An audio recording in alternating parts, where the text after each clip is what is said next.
Hi everyone, welcome back to the channel. So you want to buy your first rental property? That's great! But if you've begun to research how to pay for it, you may have discovered that it's not quite the same as qualifying for the mortgage on your own house. It's a completely different story. Lenders consider investment properties to be a higher risk, so the rules are stricter and the terms are different.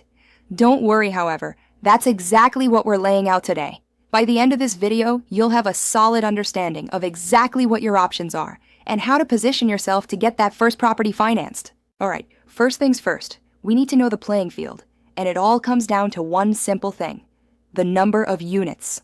For 1 to 4 unit properties, the single-family home, duplex, triplex, or fourplex, you're dealing with what is known as a consumer home loan. This is where your conventional loans and some government loans reside. The lender in this case is primarily looking at you, your credit score, your income, your financial life. But the minute you step into a building with 5 or more units, you're in commercial real estate loan territory. Everything changes. The lender redirects its focus away from your personal paycheck and to the building's paycheck, its profitability, its net operating income as it's called. So just remember that magic number. 4 units is the dividing line. Now, no matter which path you take, approval is based on 3 pillars. Think of these as the 3 ways you prove to the bank you're not a risk. Pillar 1 is qualification. This is all about your credit worthiness. You want a high credit score. We're talking 720 or better to get the best deals, and a manageable debt-to-income ratio. 43% or lower is good. Pillar 2 is the down payment. This is your upfront skin in the game. For investment property, this is significantly higher than for an owner-occupied property, generally ranging from 15% to 25% for a conventional loan. And Pillar 3 is reserves. This is cash you keep in the bank after you close. It's your buffer to cover the mortgage if the property is empty for a couple of months or a big repair comes up. Here's the magic. These 3 pillars work in concert. If you have an amazing credit score and a good down payment, the bank can relax a bit on the amount of reserves they require you to have. But if your credit is fair or your down payment is smaller, the bank is going to require a much bigger cash reserve, often up to 6 months of mortgage payments, to feel secure. So let's talk about the most popular path, conventional mortgages. There's the standard loans that follow the guidelines set by Fannie Mae and Freddie Mac. They offer stable, fixed-rate financing, but they'd like to see more of your own money put down as a down payment. On a single-family rental, your down payment must be at least 15%.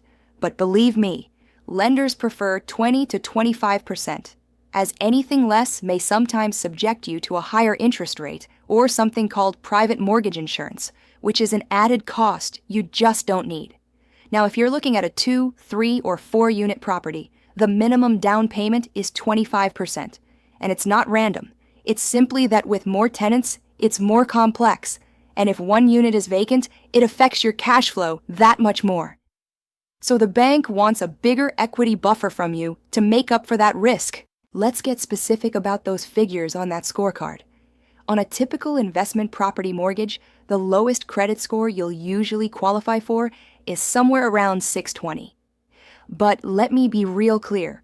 620 is the bare minimum to get through the door. You're not going to be qualifying for the best terms. The magic number you should strive to hit is 720. It's hitting that 720 mark that opens the doors to the best available interest rates and best loan terms.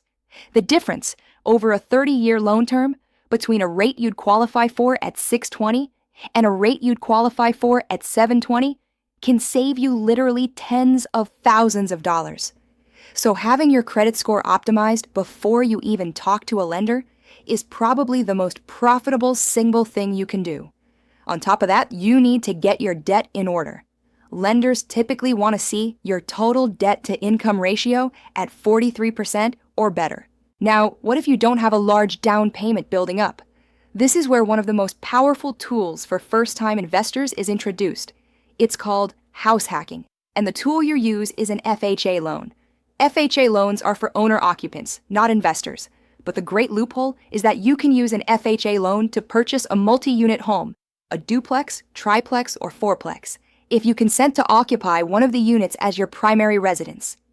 Step 1. You purchase the property with an FHA loan, which has a down payment requirement of as low as 3.5% and accepts credit scores as low as 500 to 580. You live in one unit and you rent the others. Their rental income pays your mortgage. Step 2.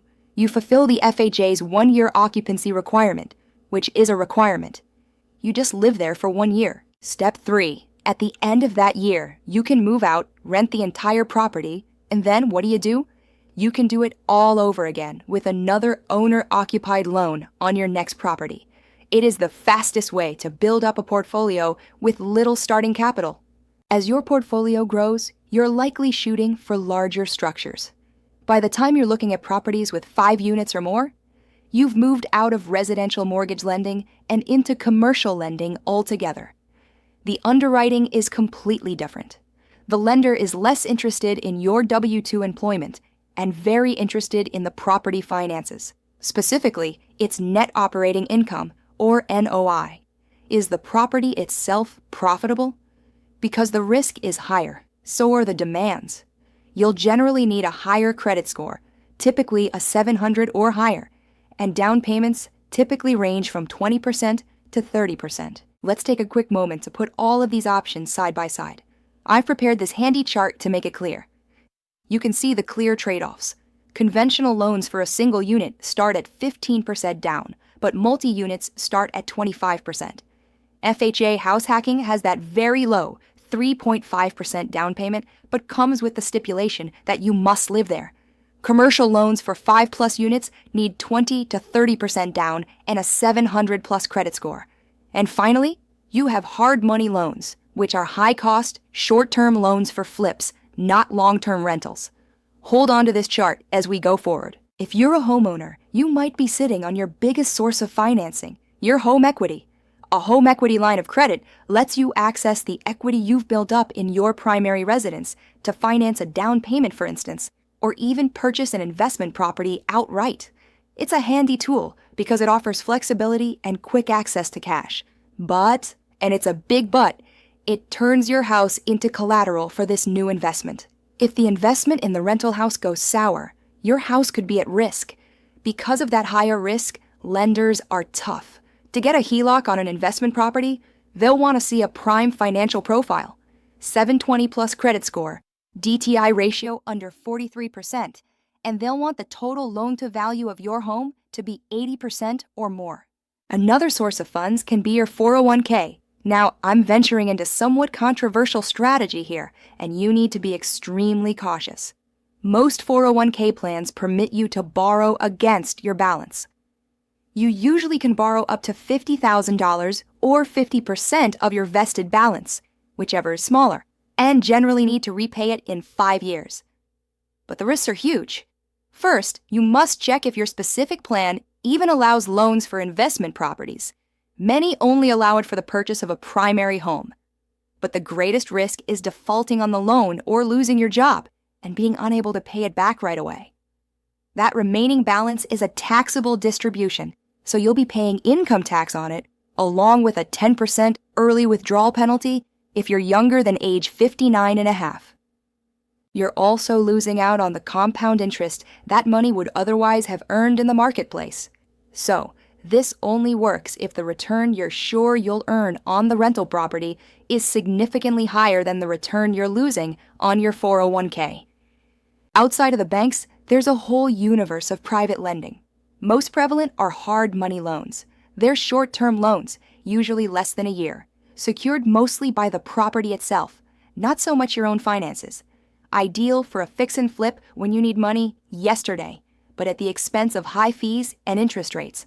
There are also private money loans, which can either be from a small fund or an individual, and they will also look at both you and the property. And then there's seller financing, where the property seller becomes the bank.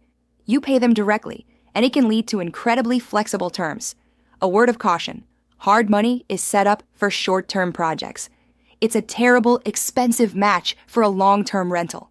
You need to have a solid exit strategy, like refinancing into a traditional loan, before that hard money loan matures. So let's return to that third pillar, cash reserves. This is your financial shock absorber. Lenders need to know you'll be able to keep on paying PITI, including paying your mortgage payment, even when the house is empty, or you have some unexpected expense. How much do they need? It depends on how risky they think you are. If you have a good profile, maybe you're putting down 25%, but your credit score is, say, 680. They might only need 2 months of mortgage payments in reserve.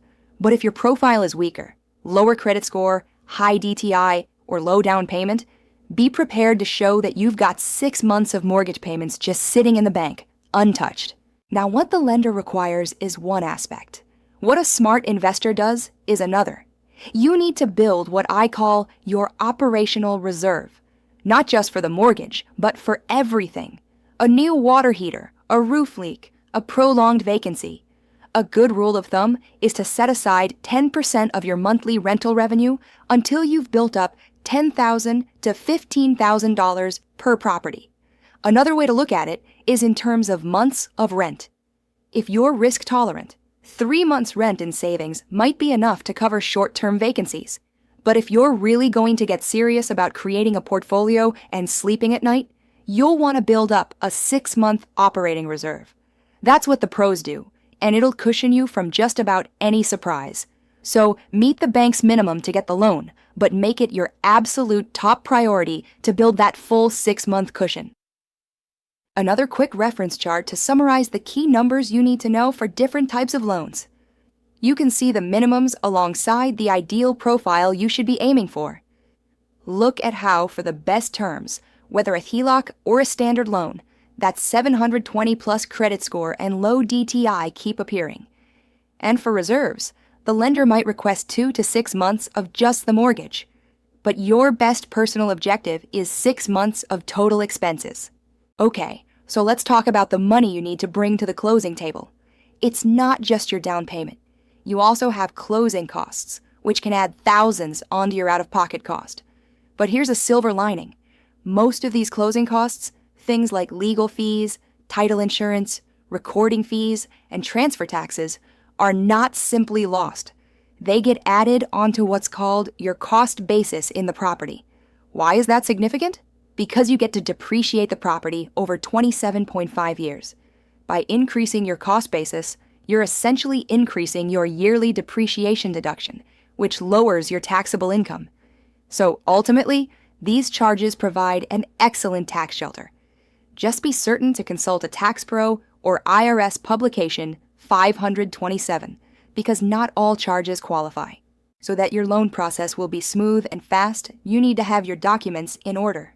What takes a long time is when the underwriter has to keep asking you for paperwork. So get a folder ready. You'll need your last 2 years of W-2s and personal tax returns with all the schedules. If you already own rentals, you'll need mortgage statements, tax bills, insurance info, and that Schedule E from your tax return for each property. And if you're self-employed, prepare for additional scrutiny. You'll be required to provide 2 years of business tax returns, K-1s, and a recent signed profit and loss statement.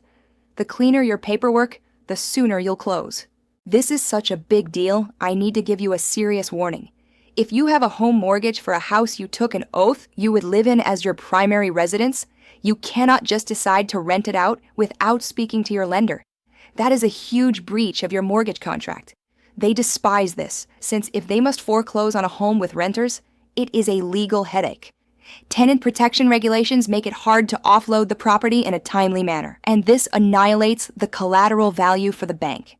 There are only a few extremely specific exceptions, like a temporary job relocation. Renting your home without the bank's written approval risks the bank calling your loan immediately due, which could force you into foreclosure. It is not worth risking. And aside if you're looking to invest abroad, your U.S. finance savvy does not translate. Every country has its own rules. For example, in Denmark, you generally need to live there 5 years, unless you're an EU citizen, before you can even buy or get special government permission. The prices are not the same. The taxes are not the same. The financing is harder to come by. If you're investing overseas, step 1 is to hire a local expert. So what must you do now? Here is your 5-step action plan. Step 1, max out your credit profile. Get that score to 720 or higher. Step 2. Build up your reserves. Save 6 months of operating expenses. Step 3. Get your documentation ready. Get those tax returns and financial statements prepared. Step 4. Plan for all costs. Budget for your down payment and closing costs. And step number 5. Always abide by the rules. Don't break your mortgage covenants. So what's your best way forward? It really depends on your financial situation right now.